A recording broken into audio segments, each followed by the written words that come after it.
So today I'm going to be talking about branding. Branding is something that I've realized over the past couple of semesters that I really enjoy.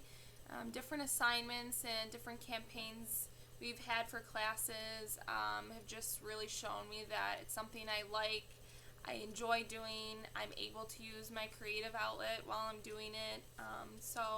And it's in our field for communication. So it's really interesting to me, and hopefully when I apply for jobs and get out into the professional world, I can get into branding, and that would be perfect.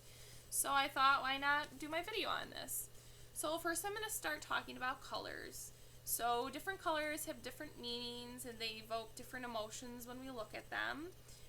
Here in America, when we look or think of yellow, we think of warmth, clarity, gives us a happy feeling. Orange is very confident, cheerful. When we think of red, we think exciting, bold, passion. Purple, creative, wise. Maybe you can think of royalty. Blue is very trustful, it's dependable. You feel, very safe with blue. There's green, which is health, peace. And then there's gray, which is balance and calmness. I also think black and white are good to use. White's really good, white space, and black is really good to break up colors, and it's a strong color too, and so it goes with everything. So I think those colors are good to use as well. Also, when you're thinking of branding for companies, I think people need to think about cool and warm colors, because cool colors very calm and professional, and warm colors very exciting and energetic. So I think those are good to think of too. Also with colors, if you are doing any kind of international business, I think it's good to research and see what colors mean in different cultures, because they might not mean the same thing that they do here. And I think it's important, because if they mean something in a different culture, you don't want to use a color that might invoke like sadness or anger, because that's never good. And you want to keep it very happy and try to find a color scheme that works here and internationally.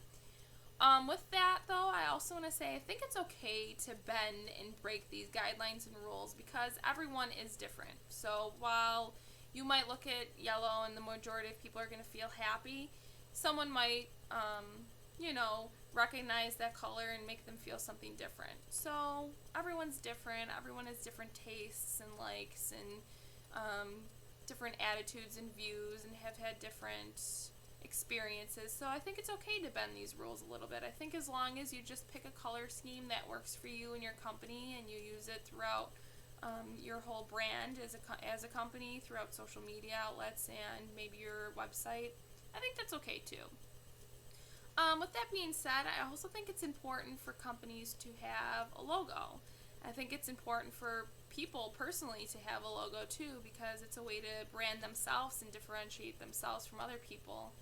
I know for me, going into the professional field and applying for jobs, I think it's helpful that I have a logo for myself. I think that might differentiate myself from other people too.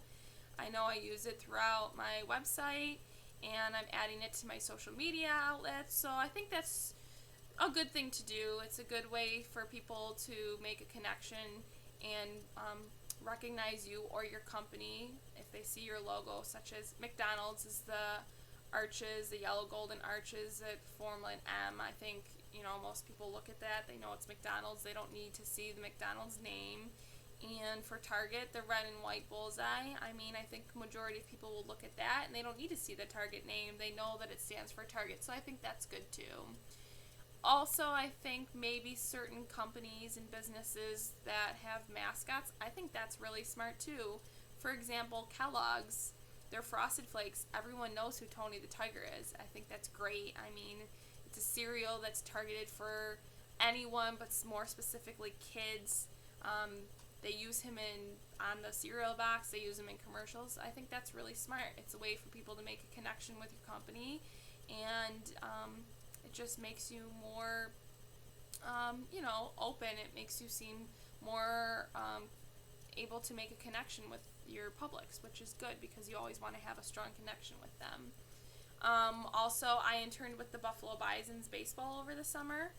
and I was a marketing and promotions intern, and they had Buster Bison. Kids love him.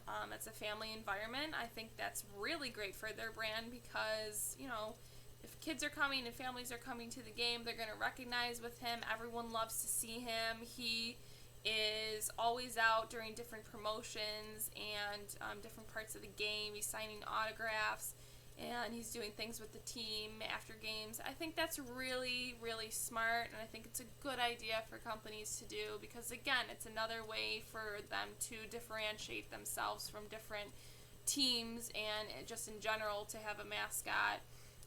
It's good for companies to differentiate themselves from different businesses and make good connections with their key publics. Also, I think it's really good and a really good idea, especially now because everyone's using the internet, everyone's getting social media, Twitter, Facebook, Instagram, Pinterest. I mean, there's so many different outlets and new ones are being created all the time. I think it's really good for companies to have these and to follow their brand through this to just solidify and strengthen the brand for their company, using the logo and their color scheme through their website, through their Facebook, having the logo and the color scheme through that. If they have a slogan, using that as well. I think that's really smart, and it's another good way to connect with their publics, adding them on Friends, having it be maybe a Twitter handle for people to follow. You can put information on your company, maybe updates if your company does events, anything like that. I think that's really good. It's a good way to connect with the public, and it's really simple to do it and easy too. So I think that's smart, and I think it's a good way to brand, and it's a good way to, follow the logo, follow your color scheme, include your mascot if you have one. So it's just another way for you to continue and just improve and add on and just make your brand stronger and better. So I hope you guys learned a little bit from this and found some interesting facts. Maybe you found that you enjoy branding too. And again, hopefully I'll maybe be back with more videos on different types of branding and strategies and tactics that companies and maybe you could do personally for your own brand. So thanks!